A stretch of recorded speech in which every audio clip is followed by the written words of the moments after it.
हमारे भक्त परंपरा में एक भक्त हुए श्री नामदेव जी महाराज, महाराष्ट्र के संत हुए नामदेव जी। तो नामदेव जी तो जिसको देखते थे उसमें ही विट्ठल भगवान का दर्शन करते थे। बोले जय हो मेरे पंडरीनाथ, जय हो मेरे विट्ठलनाथ। एक बार रोटी बना रहे थे, रोटी बना के रखते जा रहे थे तो कुत्ता आया, आकर के सारी रोटियां लेके भागा। तो नामदेव जी उसके पीछे पीछे भागे, लेकिन हाथ में घी का कटोरा लेके भागे। बोले अरे पंडरीनाथ, रूखी रोटी मत खाइयो, नेक रुक जा, घी तो लगान दे फिर खा लियो। ऐसे थे नामदेव जी। कुत्ते में से भगवान प्रकट हो गए। भगवान बोले तुमने यहां भी पहचान लिया? तो बोले आप यहां नहीं हो क्या, आप तो सब जगह हो। भक्त की दृष्टि ऐसी होती है, वो सब में ठाकुर जी का दर्शन करता है। नामदेव जी महाराज एक गुफा में बैठे थे। किसी ने आकर के कहा बाबा यहां मत बैठो। बोले क्यों? बोले यहां भूत रहता है, प्रेत रहता है। नामदेव जी बोले अब तो हम बैठ गए, अब नहीं उठेंगे यहां से। जैसे नामदेव जी ने कीर्तन करना शुरू किया, इतने में ही सामने एक विशाल हाथी, नामदेव जी ने उसका दर्शन किया। हाथी देखते ही देखते वो हाथी चींटी बन गया, कभी कुकर बन जाए, कभी सूकर बन जाए, कभी गधा बन जाए, कभी घोड़ा बन जाए, कभी कुछ बन जाए। इतने रूप बदलने लगा। प्रेत है ना, सब डर के मारे भाग गए। बोले भूत आ गया, भूत आ गया। लेकिन नामदेव जी महाराज मुस्कुराने लगे और कहने लगे, बोले इतने रूप बदलने की सामर्थ भूत में नहीं है, इतने रूप बदलने की सामर्थ हमारे विट्ठलनाथ में ही है। जय हो मेरे पंडरीनाथ, जय हो मेरे विट्ठलनाथ, जय हो मेरे लंबकनाथ। नामकरण कर दिया, बोले लंबे नाथ। तो बंधुओं, उस प्रेत में से, उस भूत में से भी भगवान प्रकट हो गए। प्रेत की मुक्ति हो गई। प्रेत प्रणाम करने लगा, बोले धन्यवाद आपने मुझको मुक्त कर दिया, मेरी छुट्टी हो गई आज। भगवान बोले प्रेत में भी मेरा दर्शन करते हो? बोले सब जगह हो आप, चाहे भूत हो, चाहे प्रेत हो, चाहे कोई हो, सबके भीतर आपका निवास है नाथ। अविश्वास के कारण भक्त रुदन करता है। जिसको ठाकुर जी पर भरोसा है, ठाकुर जी पर विश्वास है, वो रुदन क्यों करेगा? जीवन में कैसी भी परिस्थितियां आ जाएं, वो रुदन नहीं करता। जैसे सुदामा की स्थिति कितनी खराब थी, लेकिन श्रीमद् भागवत के अनुसार सुदामा जी ने कभी रुदन नहीं किया, कभी ठाकुर जी से कोई शिकायत नहीं की, क्योंकि उनको भरोसा है, उनको विश्वास है। बंधुओं, विश्वास संतोष को जन्म देता है। और यदि व्यक्ति संतोषी ना हो तो सदा दुखी रहेगा। इसलिए विश्वास करो, विश्वासो फलदायक। विश्वास फल देता है। लेकिन युधिष्ठिर रुदन कर रहे थे तो भगवान समझ गए, बोले इसको मुझ पर विश्वास नहीं है, तभी तो रो रहा है। भगवान युधिष्ठिर का हाथ पकड़ करके लेकर के गए। कहां? बोले अरे भैया, जहां हम हार जाते हैं वहां हमारे भक्त जीतते हैं। हम यदि युधिष्ठिर को नहीं समझा पा रहे हैं तो फिर हमारा भक्त समझाएगा। बोले कौन सा भक्त? बोले भीष्म पितामह। देखो इतना बढ़िया मौसम हो गया, हमारे पितृ समझ लो, देवता समझ लो, प्रसन्न होकर के पुष्प वर्षण कर रहे हैं। और रोज ही कर रहे हैं, परसों भी कर रहे थे, कल भी थोड़े बहुत कर रहे थे, आज भी कर ही रहे हैं। तो ये आनंद की बात है। उतना सुंदर प्रसंग चल रहा है भीष्म पितामह का। 1 घंटे की कथा शेष है, बिना एक दूसरे को देखे अगर थोड़े बहुत भीज भी रहे हो ना तो फिर भीज ही जाना। तो व्यास जी तो नहीं भीज रहे कम से कम।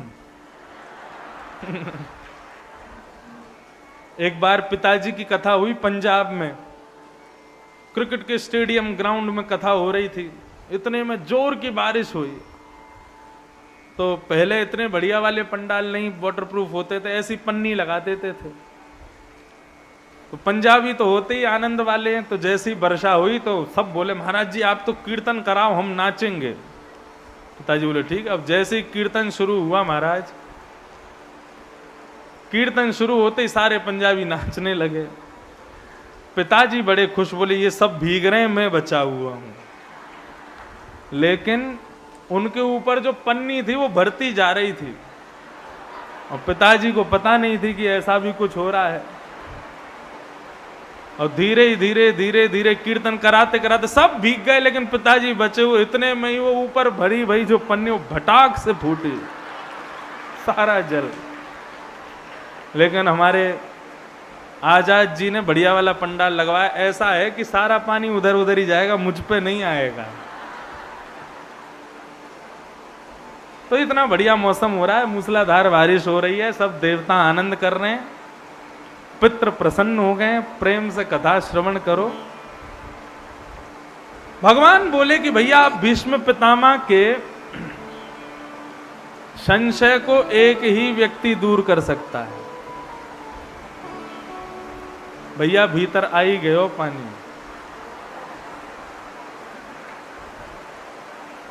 मशीन पे तो नहीं जा रहा है, हाँ बस बाकी सब भीग जाए, मशीन नहीं भीगनी चाहिए।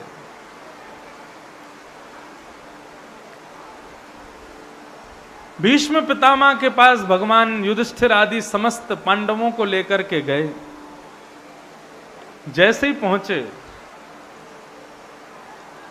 बंधुओं अंत हो जीवन का तो भीष्म पितामह के जैसा हो। अब सब लोग बातचीत नहीं करो, ध्यान से कथा सुनो। जो भीग रहा हो वो उठ के आगे पीछे हो जाओ, बाकी लोग कथा सुनो। भीष्म पितामह का जैसा अंत हो तो जीवन सफल है। कैसा अंत हुआ? इतना तो कहना स्वामी, जब प्राण तन से निकले। बंधुओं एक चीज कहूं, हम लोग जीवन में हर चीज पहले डिसाइड कर लेते हैं। शादी कैसी करेंगे, बच्चों का नाम कैसा होगा, हमारा घर कैसा होगा, हम जॉब कैसी करेंगे, हम व्यापार कैसा करेंगे, हम जीवन कैसा जिएंगे, हम सब सुनिश्चित कर लेते हैं। लेकिन हम लोग कभी ये निश्चित नहीं करते कि हमको मरना कैसे है। ये एकमात्र ऐसी जगह है जहां पे मृत्यु की चर्चा खुलेआम होती है, कथा। संसार का, जीवन का सबसे बड़ा अकाट्य सत्य है मृत्यु। बालक के जन्म होने पर कितने भी बड़े ज्योतिषी को दिखाना, बताना इंजीनियर बनेगा, डॉक्टर बनेगा, पायलट बनेगा, वक्ता बनेगा, कौन बनेगा? ब्राह्मण देवता बताएंगे, बोले इसका बुद्ध बहुत बढ़िया है, ये वो बनेगा, ये करेगा, ये करेगा, लेकिन गारंटी नहीं ले सकते क्या बनेगा। लेकिन एक अनपढ़ गंवार भी गारंटी के साथ कह सकता है कि भैया इसने जन्म लिया है ना तो एक दिन मर जरूर जाएगा। आया है सो जाएगा, राजा रंत फकीर, कोई सिंहासन चढ़ चला, कोई बंधा जंजीर। हमारे जीवन का सबसे बड़ा सत्य है मृत्यु, उसको हम कभी नकार नहीं सकते। हम सब चीज सुनिश्चित करते हैं, लेकिन कभी ये नहीं सोचते कि हमको मरना कैसे है, हमारी मृत्यु कैसी होनी चाहिए। और मैं सत्य बताऊं, आप इस कथा के माध्यम से ये सोच लो कि मेरी मृत्यु ऐसी होनी चाहिए, मैं ऐसे मरना चाहता हूं। उससे घबराना क्यों, मृत्यु तो होनी है, लेकिन सोच लो पहले ही, तो फिर ठाकुर जी की जिम्मेवारी है आपको वैसी मृत्यु देने की। हम तो एक ही प्रार्थना करते हैं, आप भी करो। इतना तो कहना स्वामी, जब प्राण तन से निकले, गोविंद नाम लेकर जब प्राण तन से निकले। श्री गंगा जी का तट हो, यमुना का वंशवट हो, मेरा सांवरा निकट हो, जब प्राण तन से निकले। और ठाकुर जी आप ऐसे वैसे बन के मत आना, बढ़िया सज धज के आना जब मेरे प्राण निकल रहे हो। पीतांबरी कसी हो, मुखड़े पे एक हंसी हो, छवि मन में ये बसी हो, जब प्राण तन से निकले। हमारा अंत हो तो ऐसा हो। क्या नाथ सामने खड़े हैं, उनके मुखमंडल को हम देख रहे हैं और उसको देखते देखते देखते देखते नेत्र बंद हो जाए, श्वास रुक जाए, प्राण निकल जाए, बस इससे बढ़िया इस जीवन रूपी भाग दौड़ का अंत और कुछ नहीं हो सकता। ठाकुर जी से जीवन भर कुछ मत मांगो, सुख दुख आदि सब आपके कर्म प्रारब्ध से सब मिलेंगे आपको। ठाकुर जी से मांग रहा है तो केवल एक चीज मांगो, बोले नाथ जीवन में चाहे जो कुछ भी देना, लेकिन हमारी एक बात मान लो, जब हम इस जीवन को अंत करें, जब इस संसार से अलविदा हो रहे हों, बस उस समय आपका दर्शन हमको हो जाए और कुछ नहीं चाहिए।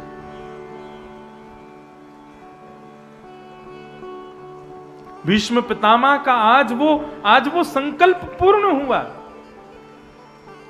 महाभारत युद्ध में भीष्म पितामह को हजारों बाण लगे, लेकिन मृत्यु हो तो भीष्म पितामह जैसी बाणों की सैया पर लेटे हैं और सामने शंख चक्र गदा पद्मधारी द्वारिकाधीश खड़े हैं। और भीष्म पितामह उनको देखते हुए कहते हैं, बोल बस अब खड़े रहो मेरे सामने, आपको देखते देखते अपने प्राण निकाल दूंगा प्रभु। ऐसे ही हमारे ब्रज में कहते हैं, ऐसे ही देखत रहूं तो मैं जन्म सफल कर मानूं।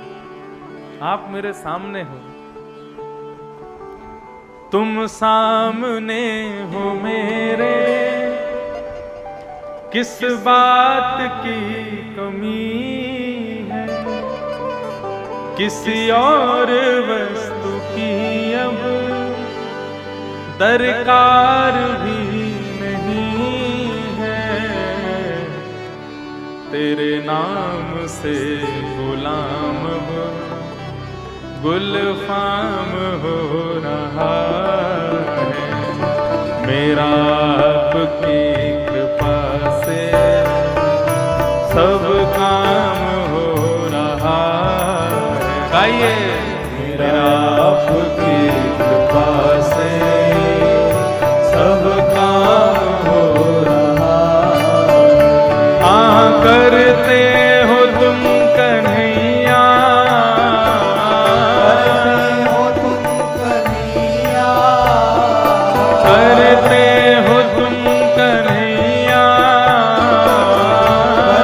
हो तुम कन्हैया, मेरा नाम हो रहा है, मेरा आपकी कृपा से सब काम हो रहा है, मेरा आपकी कृपा से सब काम हो रहा है।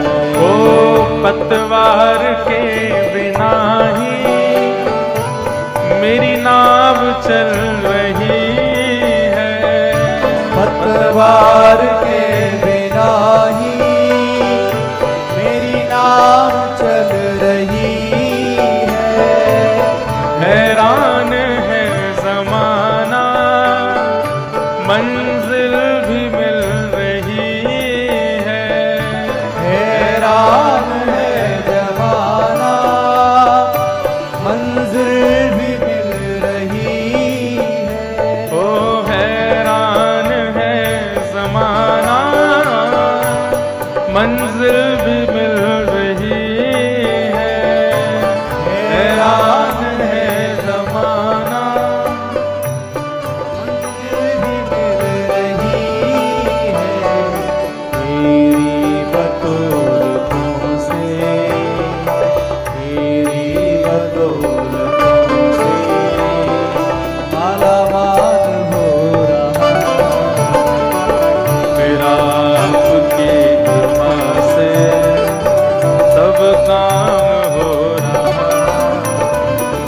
करते हो तुम कन्हैया, करते हो तुम कन्हैया, करते हो तुम कन्हैया, करते हो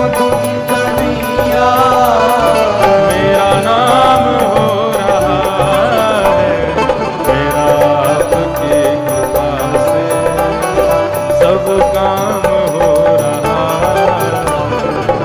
मेरा आपकी कृपा से सब काम हो रहा ओ मेरा आपकी कृपा से सब काम हो रहा मेरा आपकी कृपा से सब काम हो रहा है।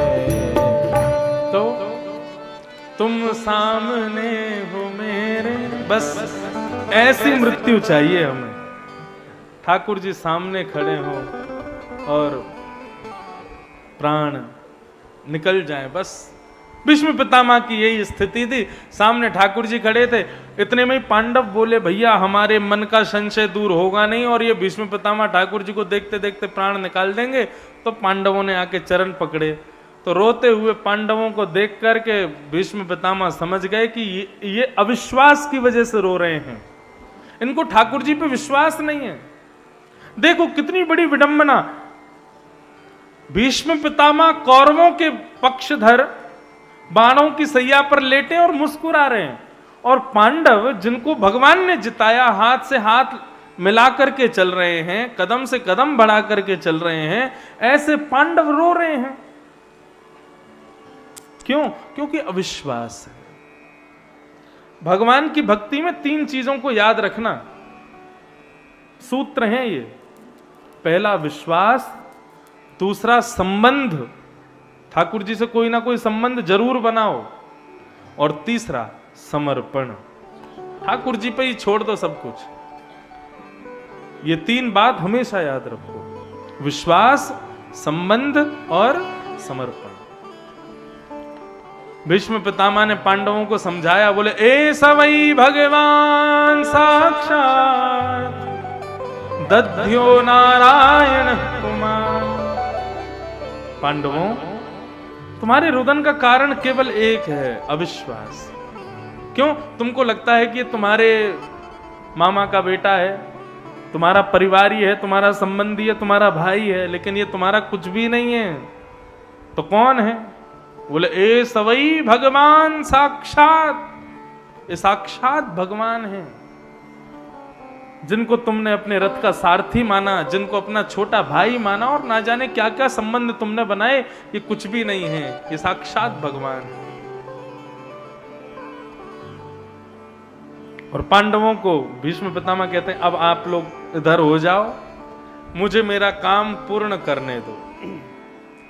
और भीष्म पितामह ने भगवान की स्तुति का, ये भागवत की दूसरी स्तुति है। पहली किसकी थी? कुंती की, और ये दूसरी है भीष्म पितामह की। बंधु, अद्भुत स्तुति है। इस स्तुति का श्रवण करो, फिर हम कथा को विश्राम देंगे। भाव से सुनना।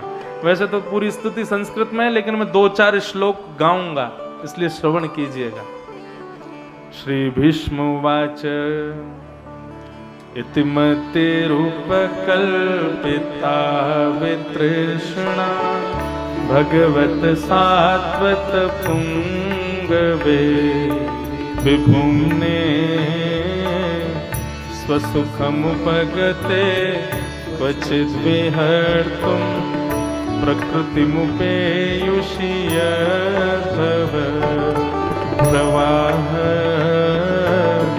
त्रिभुवन गमनं तमालवर्णं रविकर गौरवराम्बरं दधाने वपुरलककुला वृताननाब्जं विजय सखे रतिरस्तु मे वद्या।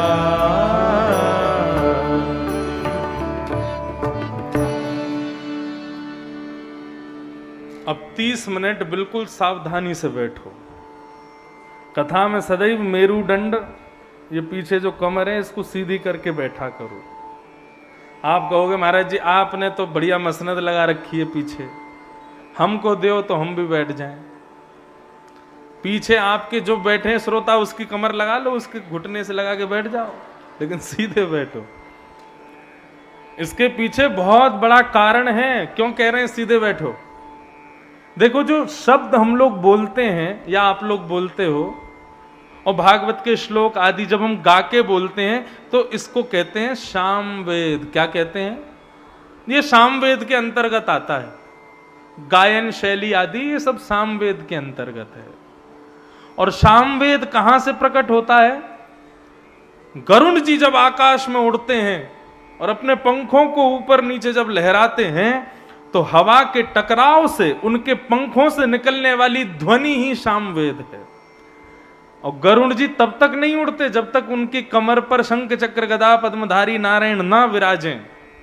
तो एक संत कहते हैं कि वक्ता जब बोलता है तो उसके मुख से निकलने वाला शब्द क्या है? बोले सामवेद। सामवेद यानी कि गरुड़ जी यानी कि उनकी पीठ पर नारायण। तो जब हमने बोला तो मतलब गरुड़ जी नारायण को लेकर के उड़ गए। अब उड़े हैं तो कहां लैंड करेंगे? कहीं तो विराजेंगे।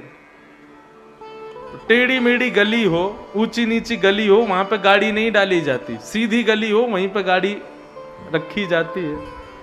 और जो टेढ़ा मेढ़ा बैठा होता है, उल्टा सीधा नीचे झुक करके बैठा होता है, तो गरुड़ जी सोचते हैं भाई इसके पास नहीं जाना।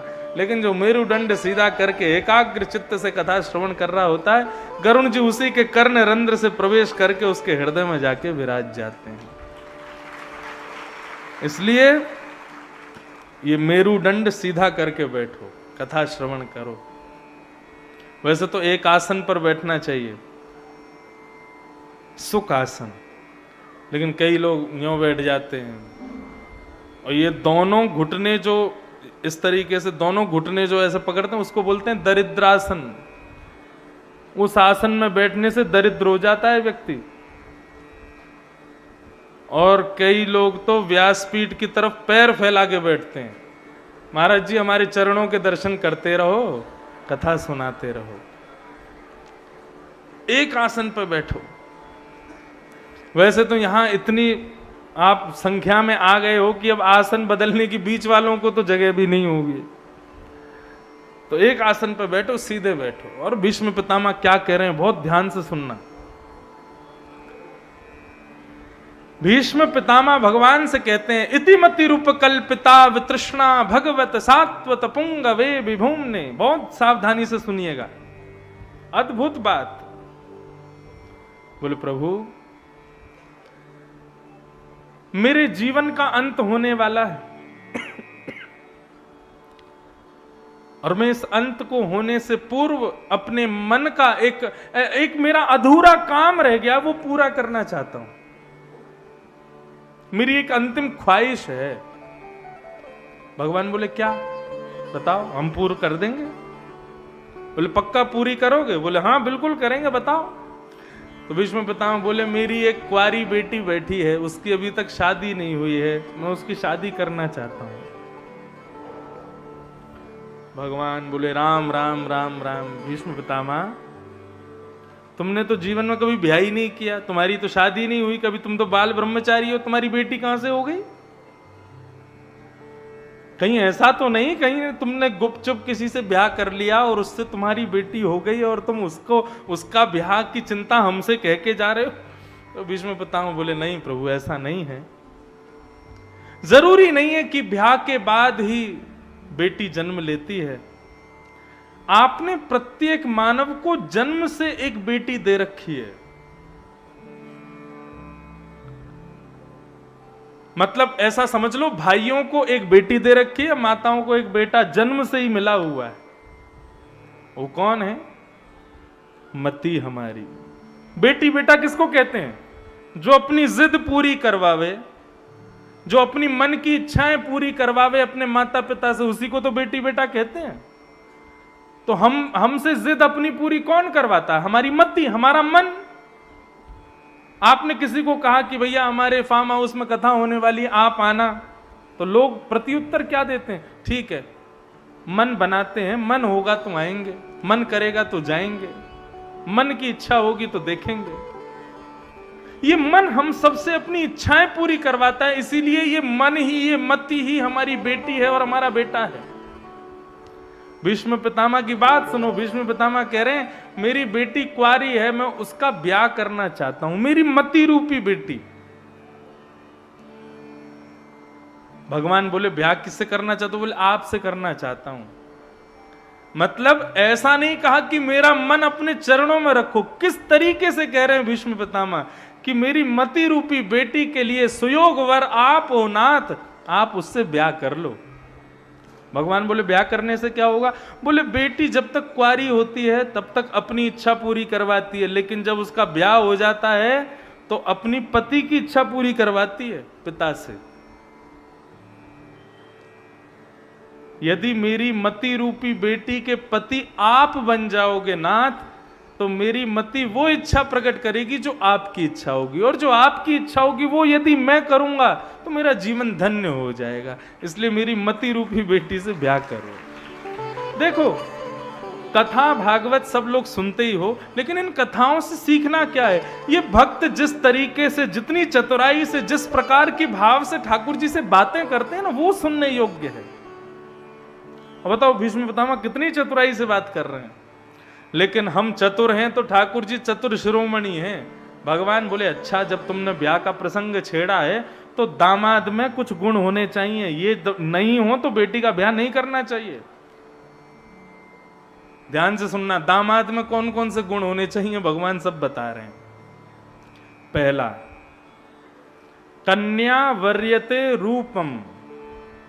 कन्या ना तो जमीन जायदाद से ब्याह करती है, ना गाड़ी से ब्याह करती है, कन्या रूप से ब्याह करती है।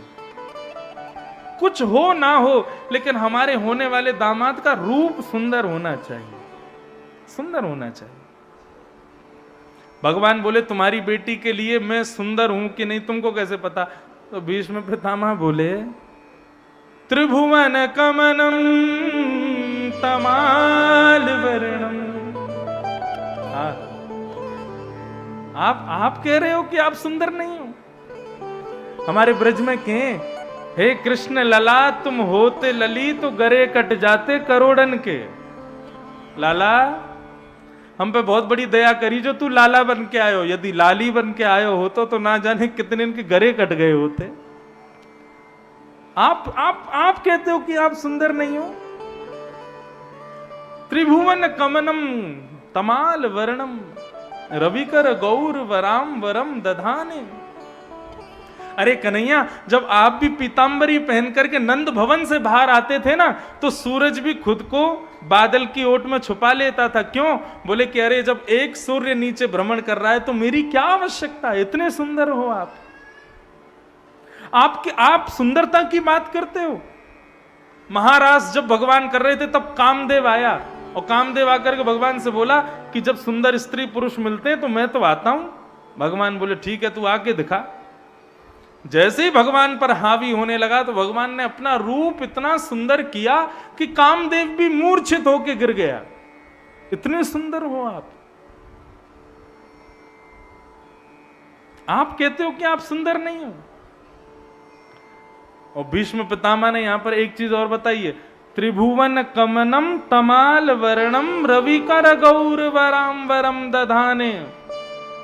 और बोले उसमें भी आपका ड्रेसिंग सेंस तो बहुत ही बढ़िया, कपड़े बहुत बढ़िया पहनते हो आप। क्यों? बोले देखो, आप हो सांवले और कपड़े आप पहनते हो हल्के रंग के, इसलिए आप पर जचते हैं। ठाकुर जी क्या पहनते? पीतांबरी पहनते हैं। जिस व्यक्ति का रंग थोड़ा गहरा हो उसको हल्के रंग के कपड़े पहनने चाहिए, और जिसका रंग थोड़ा जैसे गौर वर्ण का हो उसको गहरे रंग के कपड़े पहनने चाहिए, तो वो खिलता है। और ठाकुर जी हमारे कारे हैं, लेकिन कपड़े कैसे पहनते? पीतांबरी पहनेंगे, श्वेतांबरी पहनेंगे, रक्तांबरी पहनेंगे, ऐसे पहनते हैं। अब कोई काला हो और उस पर काले कपड़े पहन ले तो कैसा लगेगा?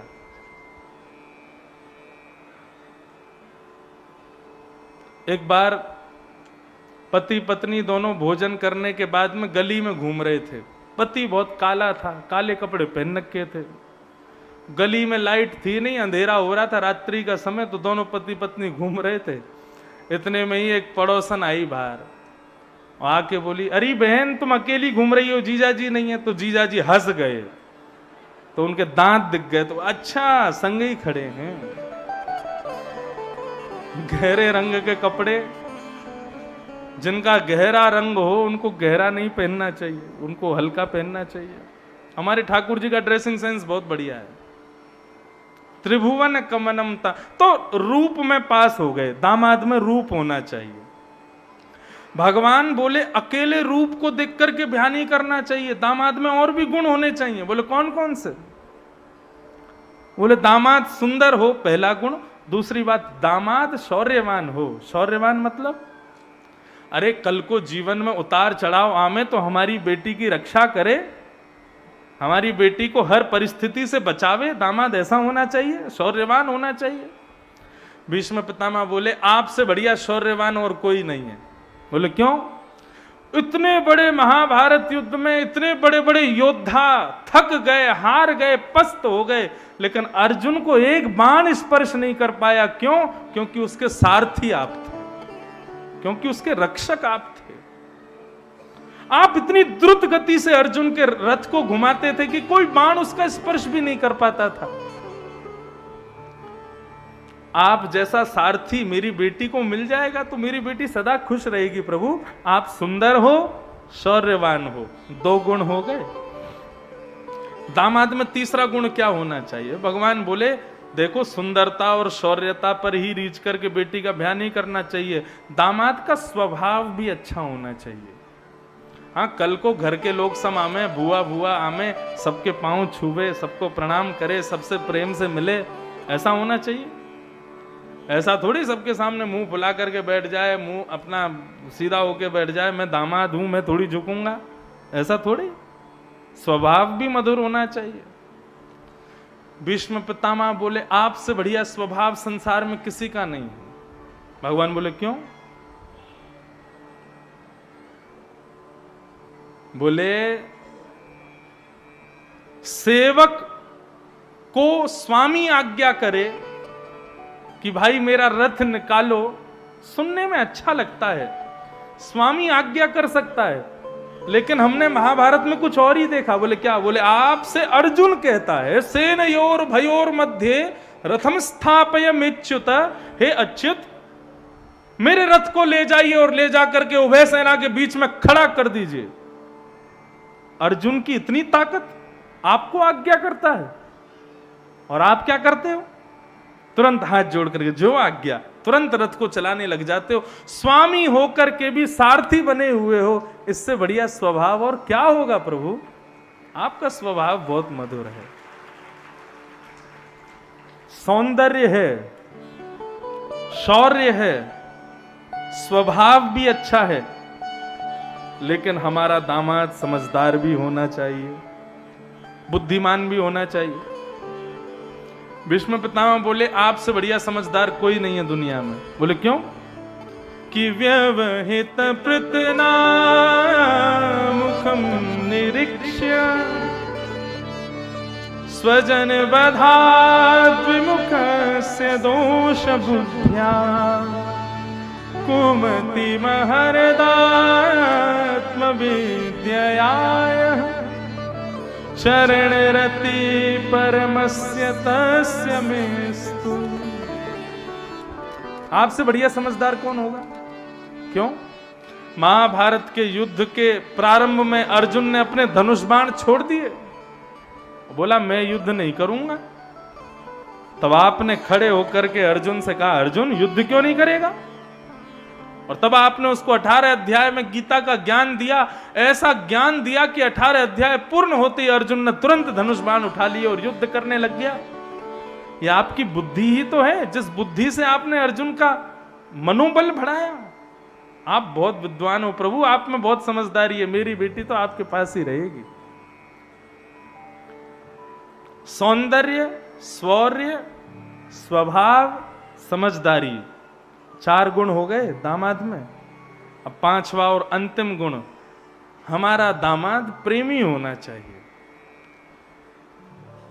भीष्म पितामह बोले आपसे बढ़िया प्रेमी कौन होगा भगवान? क्यों? आज भीष्म पितामह को याद आ रही है महाभारत युद्ध के बीच की, जब महाभारत युद्ध सुनिश्चित हुआ और भगवान ने प्रतिज्ञा ले ली कि मैं शस्त्र नहीं उठाऊंगा। दुर्योधन सेना लेकर के चला गया और अर्जुन ने भगवान को ले लिया। तब ये बात जब भीष्म पितामह को पता चली कि भगवान ने प्रतिज्ञा ली है मैं शस्त्र नहीं उठाऊंगा, भीष्म पितामह बोले कृष्ण ने प्रतिज्ञा ली है शस्त्र नहीं उठाएंगे? बोले हाँ उन्होंने प्रतिज्ञा ली है। तो भीष्म पितामह ने भी प्रतिज्ञा ले ली। बोले वासुदेव कर चक्र न धरहि तो तुमको मुख न दिखाऊं, लाजत है मेरी गंगा जननी मैं संतनु सुत न कहाऊं।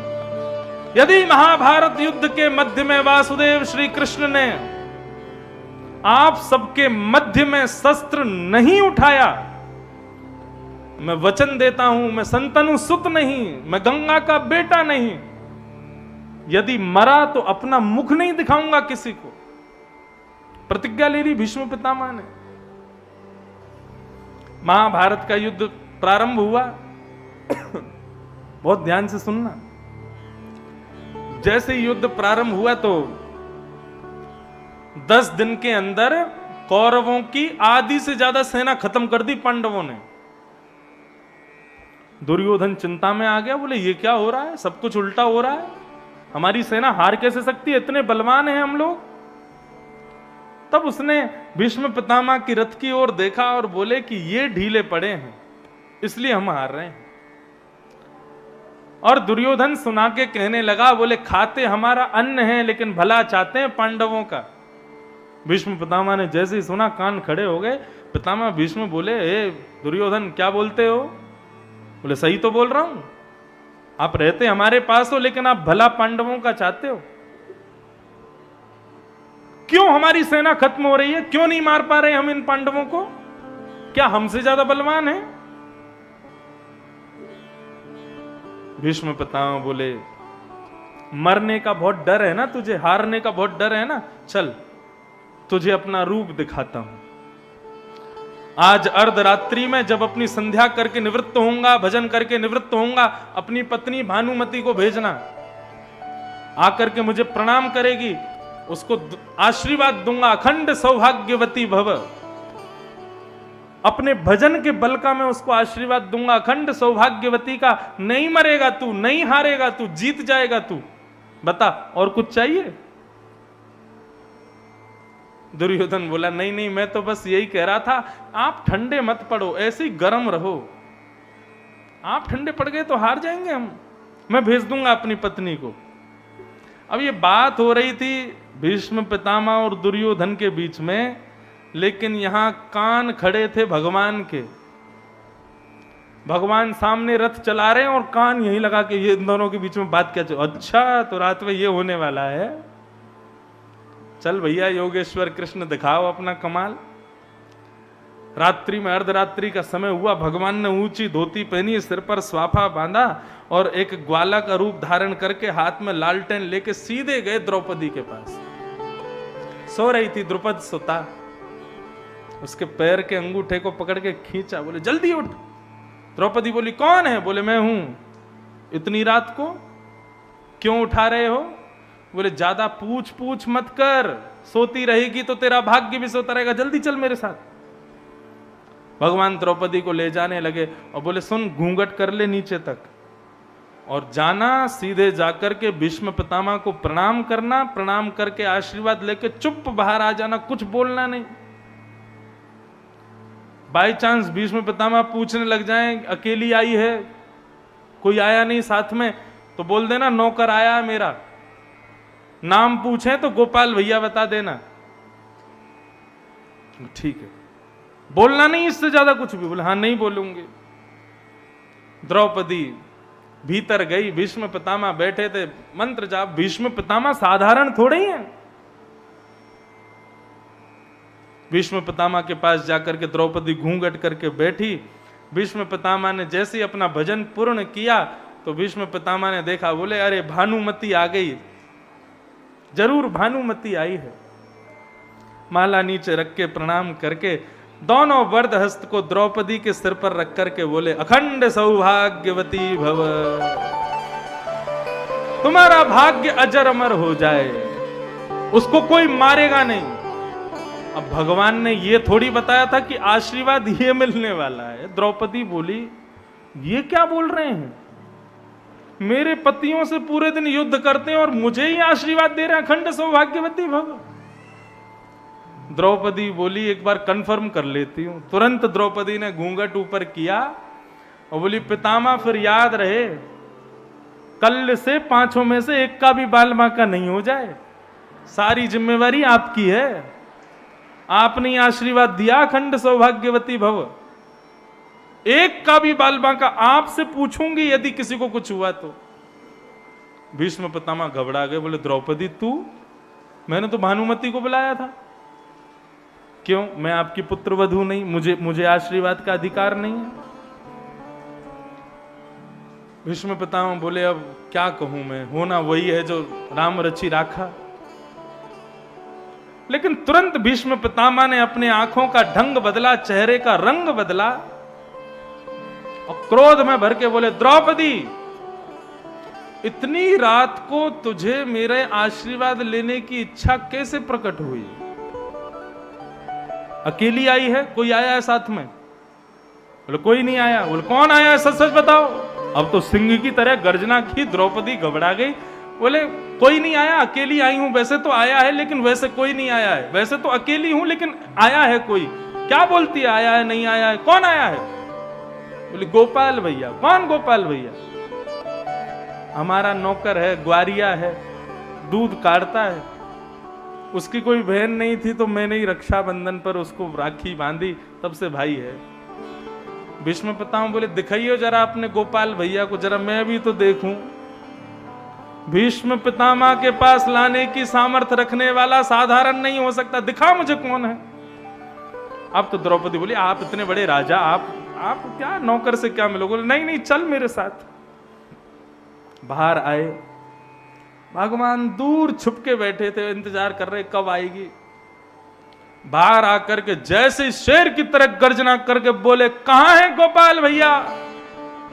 भगवान को एक पटक तो वहीं लग गई। बोले फंस गए, हो गया कल्याण आज हमारा। भगवान बोले अजी हम हैं। गोपाल भैया इधर आओ। और धीरे धीरे धीरे ठाकुर जी पास गए। कभी अपना रूप छुपा में, कभी अपनी आंखें बंद करें, कभी कुछ करें, इनको पता नहीं चले मैं हूं। इधर आओ, पास में आओ। भगवान पास में गए, जैसे ही स्वाफा हटाया महाराज, घुंघराले अलकावलियां ठाकुर जी की प्रकट हो गई। एक मोर पीछ जो छुपा हुआ था वो तुरंत खड़ा हो गया।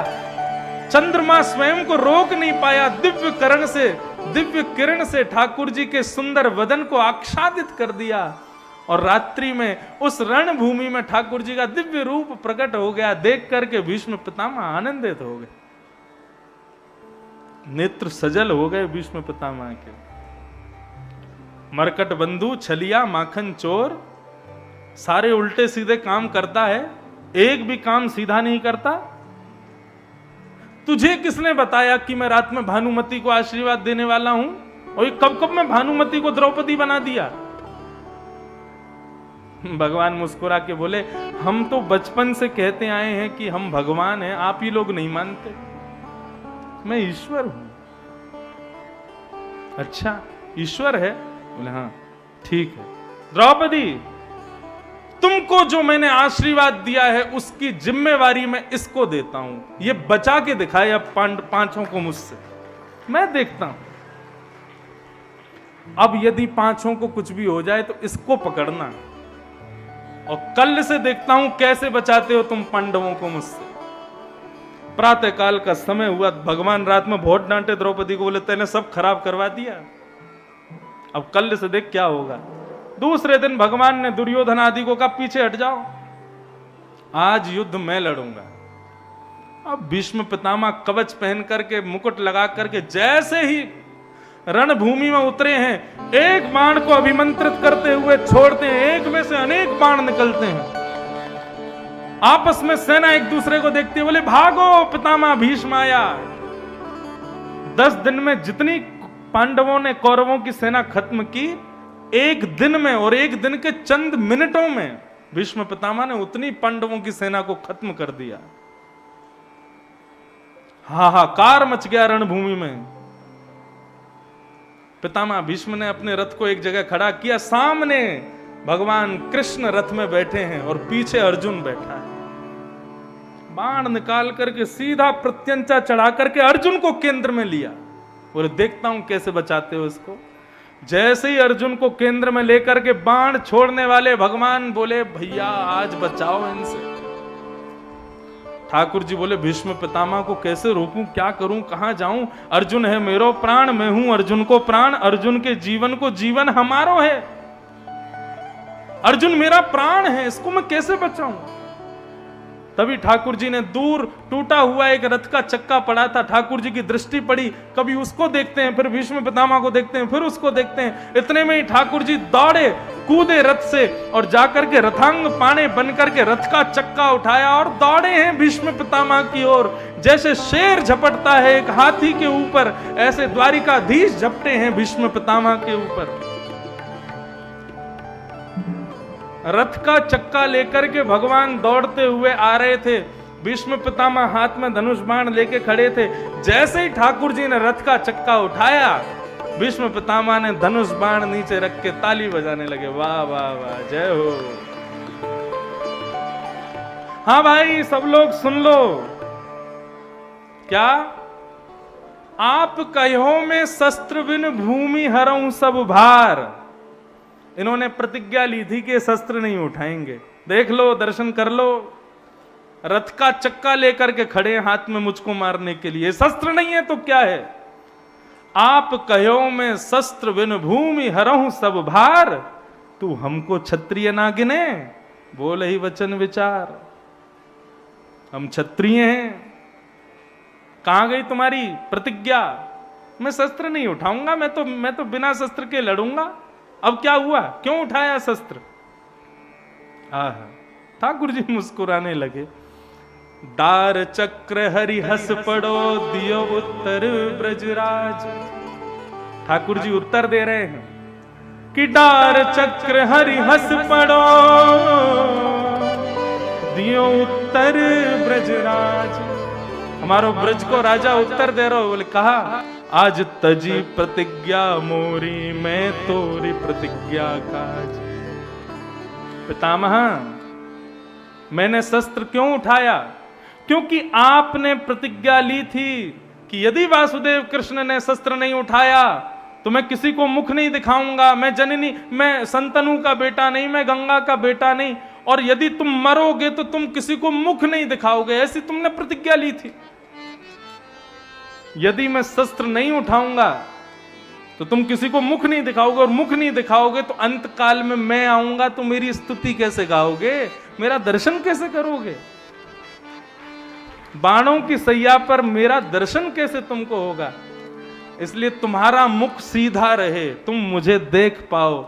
तुम्हारी प्रतिज्ञा के लिए मैंने अपनी प्रतिज्ञा को तोड़ दिया कि प्रबल प्रेम के पाले पड़कर हरि को नियम बदलते देखा, अपना मान टले टल जाए पर भक्त का मान न टलते देखा। भीष्म पितामह कहते हैं आपसे बड़ा प्रेमी नहीं है प्रभु, मेरी मति रूपी बेटी से आप ही ब्याह करो। ठाकुर जी ने भीष्म पितामह का हाथ अपने हृदय से लगाया और बोले पितामह एक बात बताओ, तुम चाहते तो तुम पांडवों के पक्ष में रह सकते थे, तुम कौरवों के पक्ष में क्यों रहे? भीष्म पितामह बोले बता दूं? बोले हाँ बताओ। बोले पांडवों के पक्ष में आता या तो आपके दाएं खड़ा होता या आपके बाएं खड़ा होता, या अर्जुन की तरह आपके पीछे खड़ा होता। दाएं खड़े होने वाले को, बाएं खड़े होने वाले को, पीछे खड़े होने वाले को आपके मुख का दर्शन नहीं होता, मुख का दर्शन तो उसको होता है जो सामने खड़ा होता है। मैं इसलिए कौरवों के पक्ष में था ताकि आपका दर्शन मुझको हो सके, मैं आपको देख सकूं, आपको निहार सकूं, आपकी रूप माधुरी को देख सकूं, इसलिए मैं कौरवों के पक्ष में था। बोलो भक्त वत्सल भगवान की। ऐसे हैं पितामह भीष्म, ये हैं भीष्म पितामह। पितामह भीष्म ने भगवान की स्तुति गाते हुए भगवान में ही विलीन हो गए। ऐसे पितामह को हम प्रणाम करते हैं। बंधुओं, आज एक कारण से मुझे अभी कहीं प्रस्थान करना है, और आप सबको बता के बड़ा हर्ष हो रहा है कि कल की कथा दास नहीं करेगा, कल की कथा करने के लिए पूज्य पिताजी महाराज पधार रहे हैं। ये खैर का सौभाग्य है कि एक ही व्यास मंच से दोनों गुरु शिष्य ने कथा सुनाई। ये खैर का सौभाग्य कि एक ही व्यास मंच से पिता पुत्र ने कथा सुनाई। आप सब लोग खूब प्रेम से कल आइएगा, पूज्य पिताजी महाराज कल की कथा श्रवण कराएंगे। कहीं ऐसा मत करियो कल उनकी कथा सुन के परसों बोलो नहीं अब तो इन्हें सुना दो, परसों मैं आ जाऊंगा लौट के। परसों फिर हम लोग बड़े प्रेम भाव से नंद घर आनंद भयो जय कन्हैया खूब आनंद करेंगे।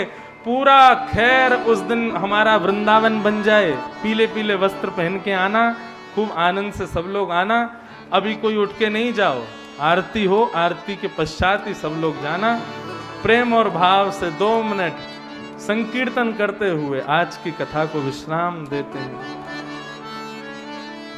भजले हरि का नाम